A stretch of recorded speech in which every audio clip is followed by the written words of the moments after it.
Tanah tumpah darahku,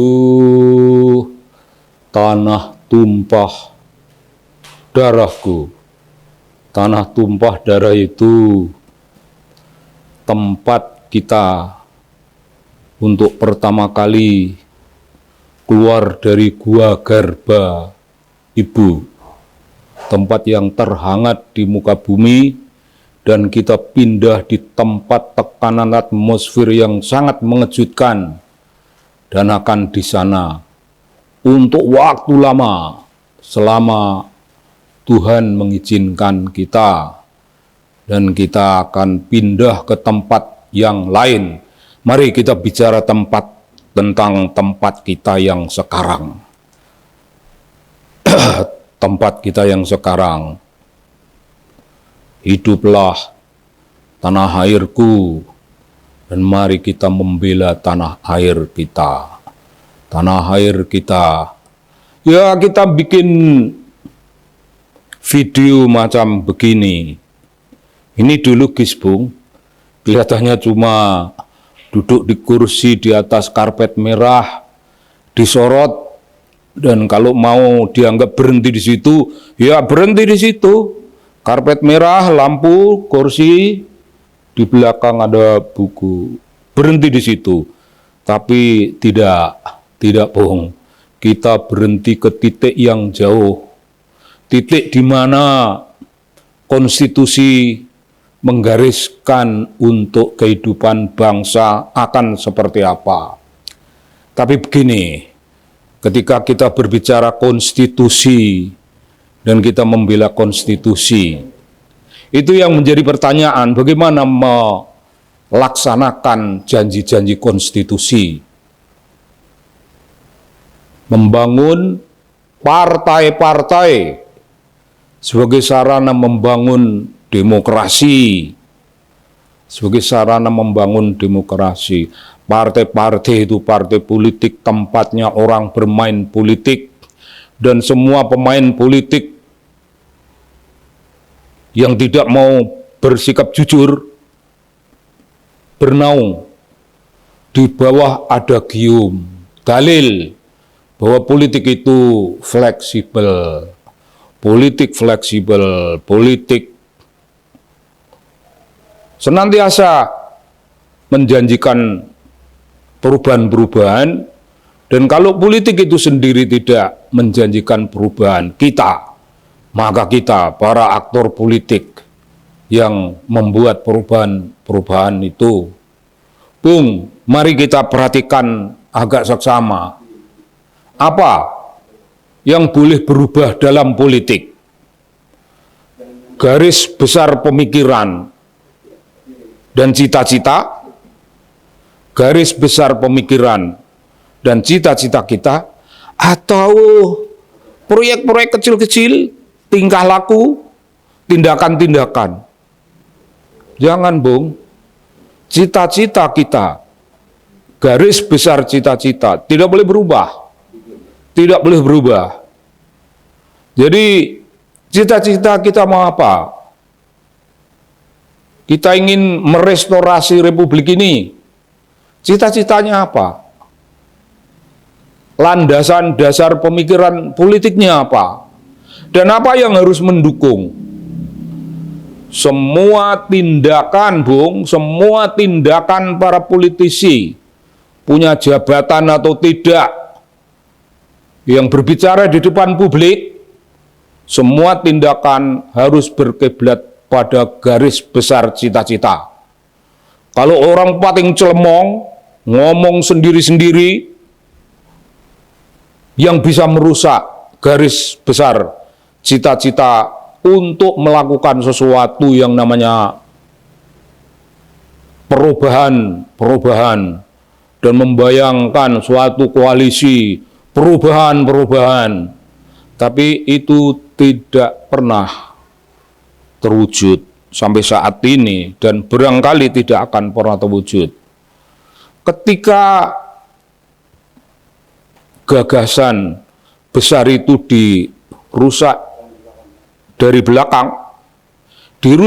belakang oleh orang-orang kita sendiri, demi membela cita-cita bersama. Bung, cita-cita bersama tidak usah dibela-bela dengan cara yang justru bertentangan dengan cita-cita, garis besar cita-cita yang paling utama. Tidak boleh. Ketika resistensi dari berbagai pihak bermunculan, dan resistensi itu membawa mandat kebenaran. Kebenaran diteriakkan, kami melakukan resistensi. Kami mengingatkan, kami melawan. Bukan karena kami punya kepentingan politik.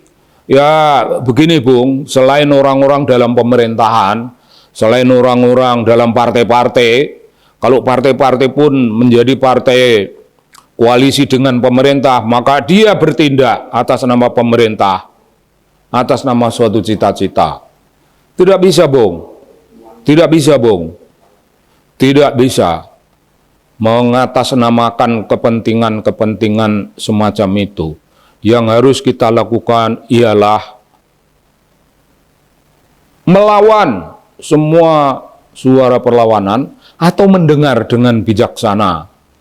Tapi kalau Anda bisa mendengar dengan bijaksana, maka Anda konsisten dalam tingkah laku, pelaksanaan cita-cita besar, detail-detail persoalan itu dilaksanakan, Anda keren. Kalau gagasan besarnya Anda pun keren, maka Anda ya orang keren.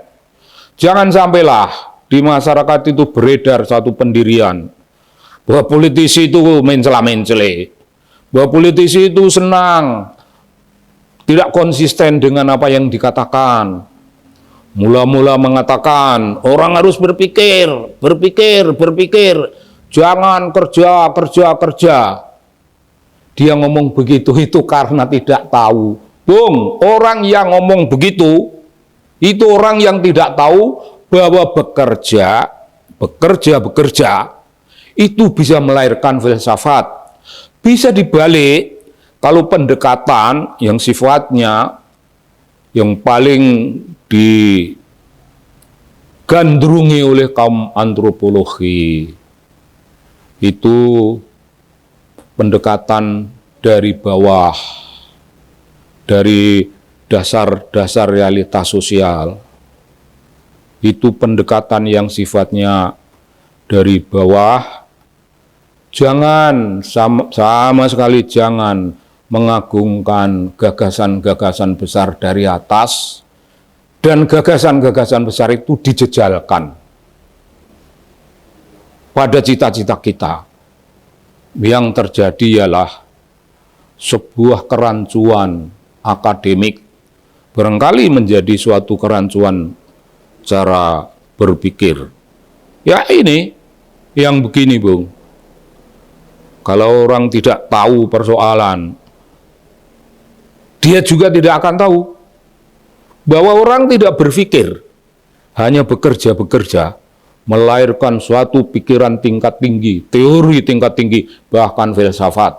Tapi boleh kalau Anda mengerti cara, Anda boleh mengetahui persoalan paling dasar secara teoritik dan kemudian dijabarkan. Bagaimana, Bung? Konstitusi kita itu sesuatu yang sifatnya abstrak, sesuatu yang sifatnya teoritik, yang sifatnya filosofis, dan in prinsip itu adalah guidance. Mudahkah bagi Anda untuk berpegang pada konstitusi, janji konstitusi tentang satu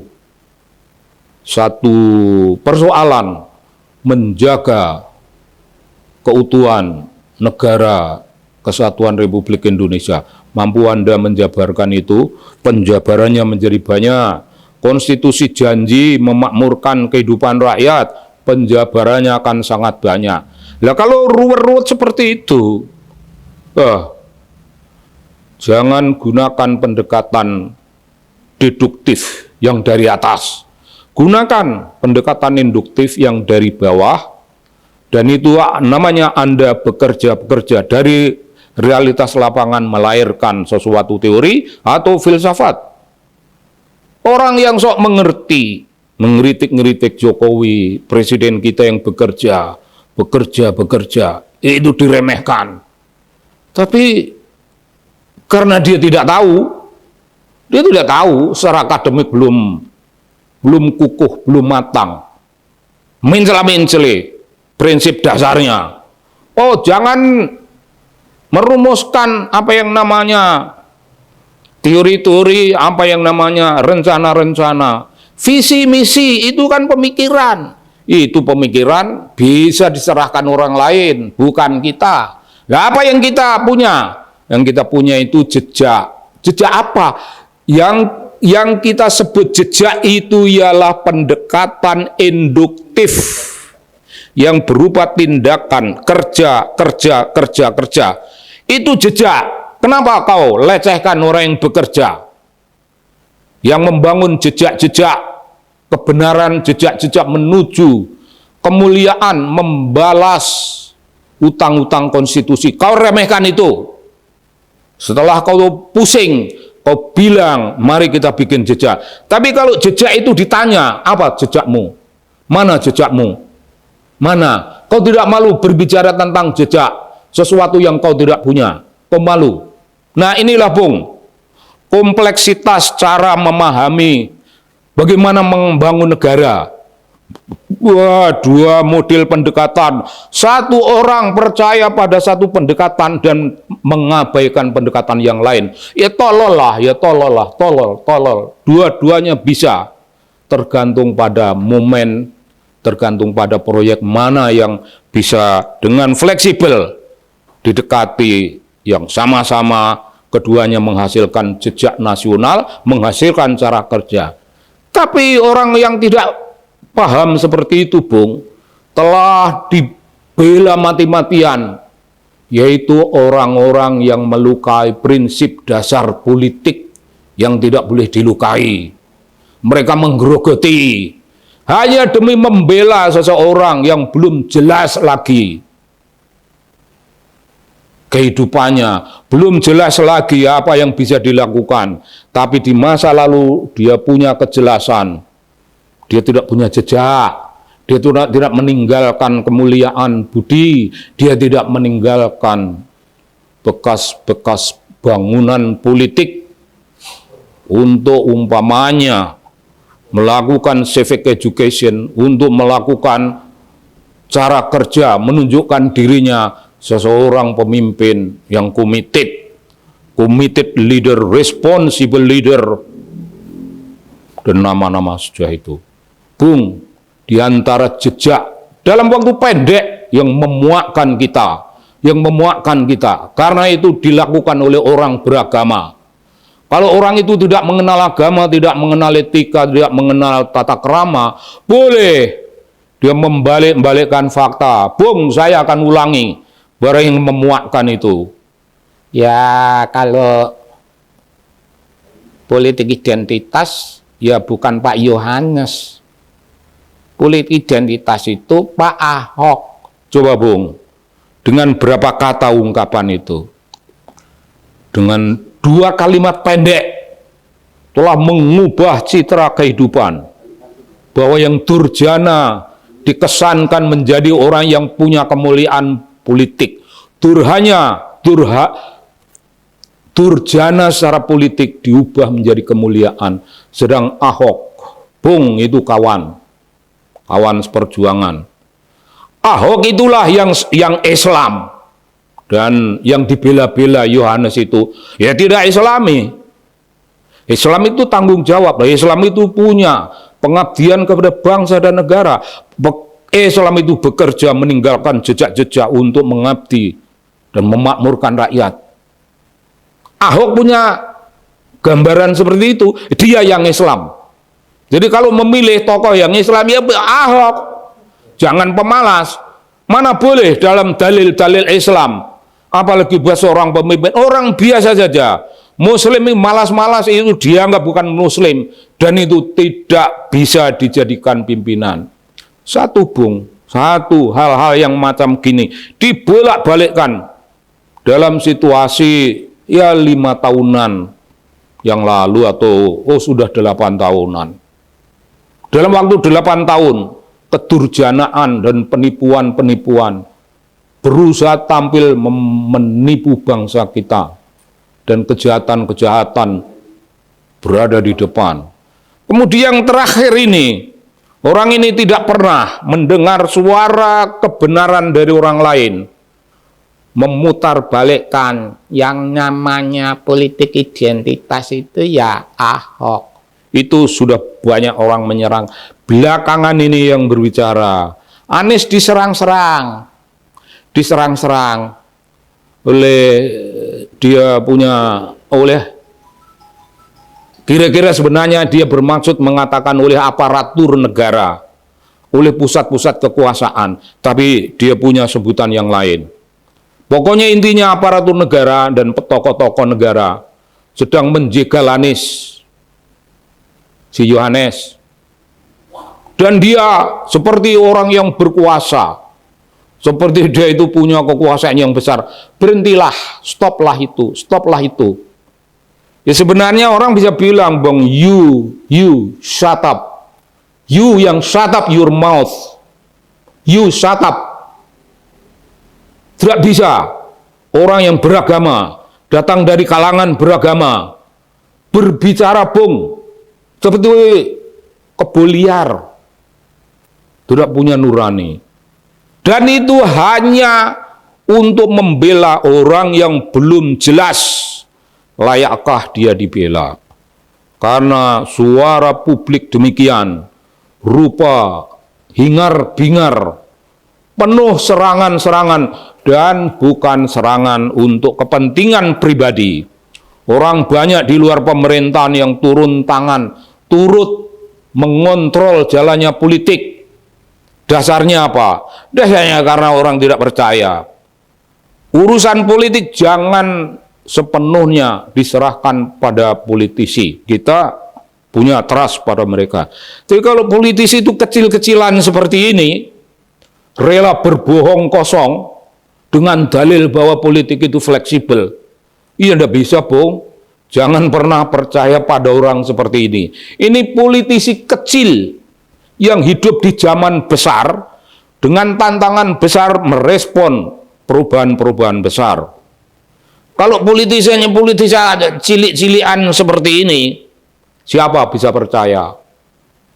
Pembohong saja diulang 2 kali, dan barangkali akan ada pengulangan kebohongan yang paling bohong untuk ketiga kalinya. Saya akan melawan terus-menerus kebohongan demi kebohongan itu.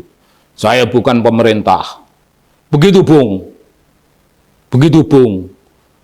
Kita turut berjuang, kita turut membangun politik, dan kita tidak punya kepentingan apapun. Kita membangun politik karena kita ini concerned citizen. Kita ini devoted citizen. Maka tugas kita berbicara, tugas kita meluruskan kebangkrutan politik, kebangkrutan cara berpikir para politisi. Kita bekerja dan akan terus bekerja. Salam, Bung. Salam untuk kita semuanya. Salam Republik Indonesia. Aman. NKRI. Jelas. Insya Allah harga mati. Terima kasih.